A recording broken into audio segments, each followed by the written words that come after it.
ज्यादा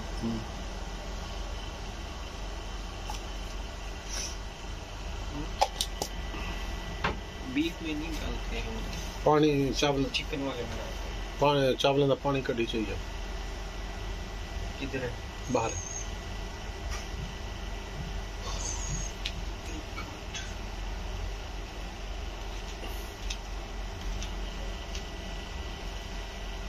जिसके बारे में खास बात यह है कि मेटिंग सीजन के दौरान मादा जब अंडे देती है तो नर उन अंडों को मादा की पीठ में गाड़ देता है, जिससे मादा की पीठ में हर एक अंडे के लिए जेबें सी बन जाती है।